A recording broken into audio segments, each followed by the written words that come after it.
Sir, जब लोकसभा के चुनाव हुए थे उस समय पे बात की गई थी पापा ने किस तरीके से वॉर रुकवा दी। सर, जब लोकसभा के चुनाव हुए थे उस समय पे बात की गई थी पापा ने किस तरीके से वॉर रुकवा दी। जी सर, आपका मैं आभार व्यक्त करना चाहूँगी। सबसे पहले तो मैं श्रेया यादव जी, तानिया सोनी जी और निविन दालविन जी के परिवार को अपनी संवेदनाएं व्यक्त करना चाहूँगी।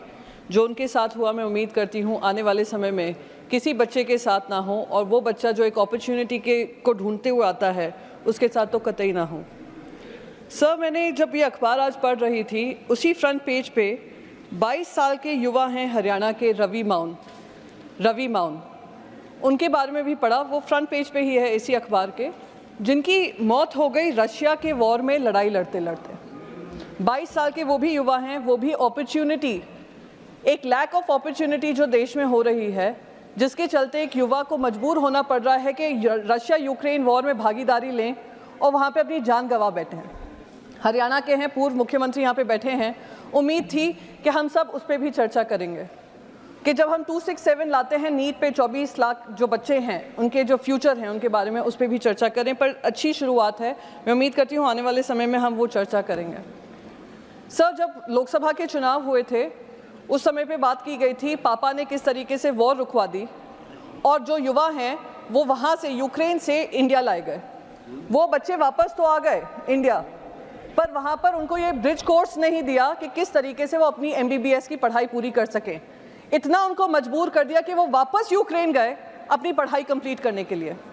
और ये दूसरे युवा हैं हरियाणा के, अगर आप पढ़ेंगे उनके बारे में, उनके परिवार ने अपनी लैंड बेच दी इस उम्मीद में कि वो जो लैंड का पैसा आएगा वो एजेंट को पे करेंगे और वो जाकर दूसरे देश में जाकर वो कमाई करेंगे। पर उनको बरगला कर उनको रशिया में उनकी आर्मी में डाल दिया गया। ऐसे बहुत अनगिनत युवा हैं, अनगिनत युवा जिनकी मौतें हो गई हमें पता ही नहीं है।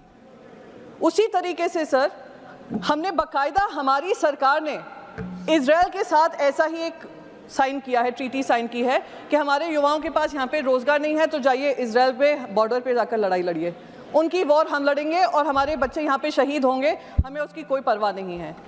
इसका रूट कॉज एक ही है सर, 9.2% अनएम्प्लॉयमेंट।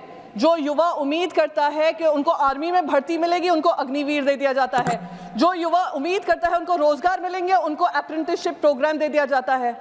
तो अगर युवाओं के बारे में व्यापक चर्चा करनी है तो इस इकोसिस्टम को खत्म करने की ज़रूरत है, जहां पे सरकारें हों, सरकारी नुमाइंदे हों, और साथ ही साथ ये कोचिंग सेंटर से लेकर ये पूरा इकोसिस्टम जो हमारे युवाओं के सपनों को तार-तार कर रहा है, चूर कर रहा है, उस पर किसी तरीके का संज्ञान लिया जाए और सख्त से सख्त कार्रवाई हो। ये ना हो कि 10 लोगों को आपने जेल में डाल दिया, 3 महीने बाद बेल दे दी और फिर वर्क एज यूजुअल चल रहा है।